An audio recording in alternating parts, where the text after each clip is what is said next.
Now,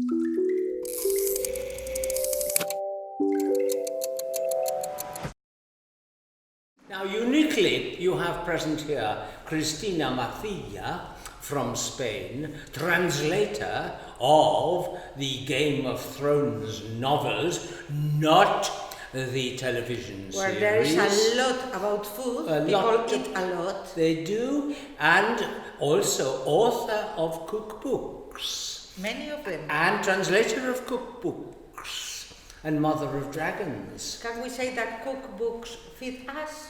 Absolutely. And myself, Ian Watson, a science fiction writer, but my greatest work in collaboration with Cristina is in Spanish. 50 recetas con nombre, 50 meals named after people, which was commissioned by Spain's biggest book club to commemorate their 50th anniversary. A bit of publicity, they have it here too, is Círculo de Lectores. Hello. Hello, Círculo de Lectores. Meals with the names of people attached are dominated by the French, because the French insist on naming food after people. I will not give examples. They are very good at that. But I was determined, because we live on the same Iberian Peninsula, that I would have at least one meal representing Portugal, with a beautiful double spread of the photo of the meal, of the history. And I chose Bacalhau Gomes de Sá. Consequently, a few years after writing this, I came to U.Porto and sought out the legendary disc upon the wall of his house, presented by the Brazilian government, allegedly, saying that he is the glory of Portuguese cuisine. I could not find this particular plaque upon the house down by the river. But nevertheless, despite this terrible disappointment, I felt I did my duty with regard to Portugal as a neighbour. So we are very related to Portugal in our cookery books. Yes. Okay, elaborate on the importance of food waste in the construction of imaginary worlds, in few words. Well, it does not happen very much. Yes, we have noticed that in this conference, people analyzing the future don't give a lot of thought to the idea of food. But that is good, because that means that food is not a problem in these futures they are imagining. I prefer to believe that. This is because largely the majority of science fiction writers, and also in translation, are Americans, and they don't understand food. They eat hamburgers and hot dogs. Now, the ones who become more richer and more successful, like Robert Silverberg, then develop better styles of fine dining and are able to introduce food into their books, such as in Lord Valentine's Castle. But that is principally a science fantasy book, even though it is set on a described planet. So there is less interest in meals in science fiction futures than there ought to be.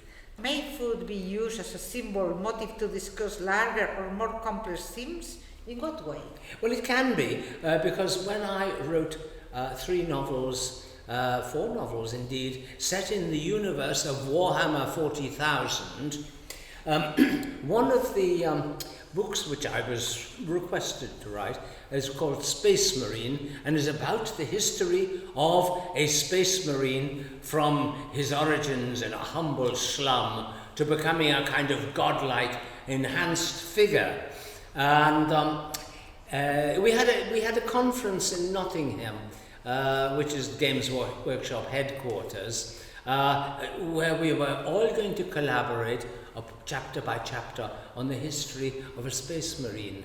And I volunteered to set the situation first of all, and the rest of the bastards just ate the canapes and drank the wine and wrote nothing at all.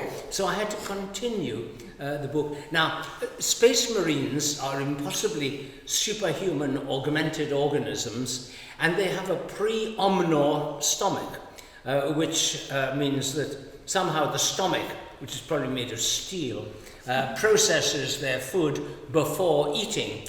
And in my battle monastery, this is out in outer space, when they have had their pre-omnor stomach inserted into their superhuman gene-enhanced bodies, I decided to describe a foul feast of unfood in order to test their ability of their new superhuman stomach to detoxify poisons and, basically deal with shit and rubbish and vermin, dead rats. The publisher, Games Workshop were not terribly excited with my book, and also with other aspects. I wonder why. And with other aspects of it, such as the homoerotic subtext, which I put in, because otherwise you have these little citadel miniatures, and who can believe in these as people? You need something of interest. Semiotically, this is where we come to actually answering the question. Yes, there is always an answer coming.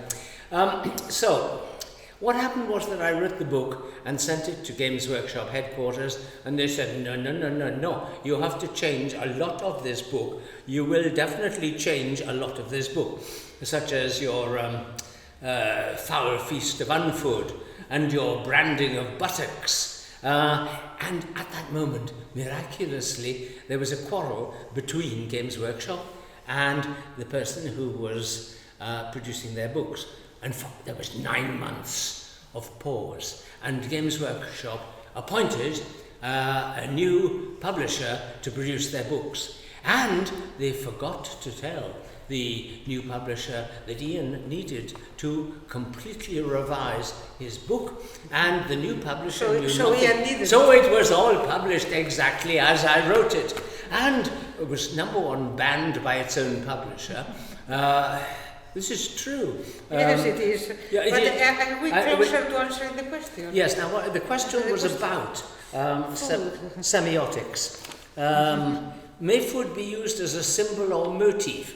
Yeah, now I was using the opposite of food to discuss the nature of superhuman, genetically altered superhumans who could basically eat anything, not just dead rats, they're quite, soil. Yeah, so yes is the answer. Yes is the answer. And last one, in very, very few words. Yes. Discuss the importance of food in your books. Well, my books are cookbooks, so it is very important. Yeah. Now, in very short sentence or two. Okay. Well, food You're is welcome. important in 3 of my books. 2 of them are based upon Finnish mythology, and they are called Lucky's Harvest and The Fallen Moon. And I used 2 Finnish cookbooks because after visiting Finland for their midwinter festival, which is outside of the scope of this discussion, I was inspired to write a science fantasy epic with a lot of feasts in it based upon Finnish cookery. And the other relevant book which I wrote is called Carne. It was called Meat in English, and it was my attempt to write a horror novel and become rich and famous. But I made a mistake because I chose as my heroes animal liberationist vegetarians. And it was published in England, but the Americans refused to publish it on the grounds that my characters were about as admired by the population at large as Black Panthers. Now, these days, Black Panthers would be admired by the population in horror. Back then, no. So we will try again. Maybe now animalism is more popular now in the United States, and they can recover the novel. Yeah. Okay. Yes, absolutely. Okay, that is it then.